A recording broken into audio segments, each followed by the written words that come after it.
Assalamualaikum warahmatullahi wabarakatuh. Di sini saya akan membahas perbaikan dan perawatan sistem rem tromol dan cakram pada Vario 125 yang mana sebelumnya videonya sudah dipublikasikan. Perkenalkan, nama saya Wahyu Amirullah, NIM 18005-24005, Prodi S1 Pendidikan Teknik Mesin Otomotif Angkatan 2018. Yang pertama ialah perawatan sistem rem.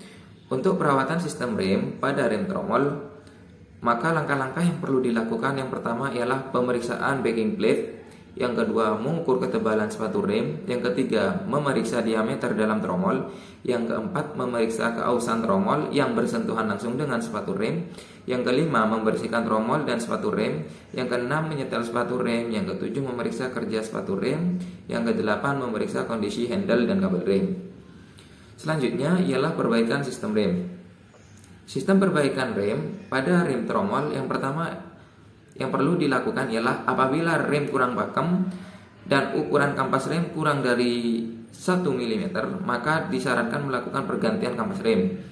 Yang kedua ialah apabila rem kurang pakem dan kampas rem masih tebal atau ukurannya masih di atas dari 1 mm, maka disarankan melakukan menggosok kampas rem dengan amplas.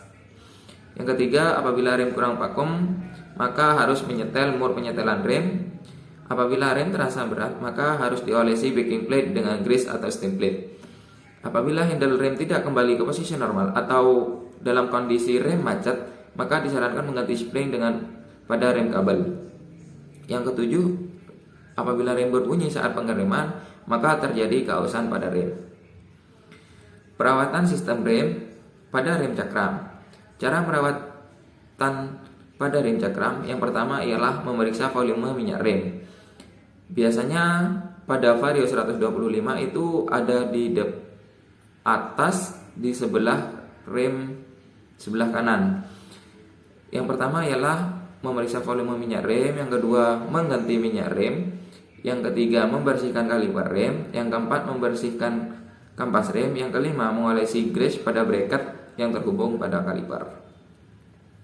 Untuk perbaikan sistem rem pada rem cakram, yang pertama apabila rem cakram belum atau masuk angin, maka lakukan bleeding atau membuang angin pada sistem rem. Biasanya cara membleeding itu membuka nipel yang pada bawah sebelah kampas rem yang mana ada pistonnya. Yang kedua ialah rem cakram kelas, maka melakukan overhaul master rem dan piston kaliper serta seal pada rem cakram. Apabila rem cakram macet, maka disarankan melakukan pembersihan pada kaliper rem. Apabila rem kurang pakem, kampas rem tipis, maka lakukan penggantian kampas rem. Hasil dan analisa yang diperoleh rem tromol ialah perlu pelumasan secara teratur. Yang kedua, komponen lebih cepat habis atau aus. Yang ketiga, kawat rem rawan putus. Yang keempat, proses perawatan secara periodik atau berurutan. Yang kelima, biaya ganti spare part lebih mahal daripada rem cakram.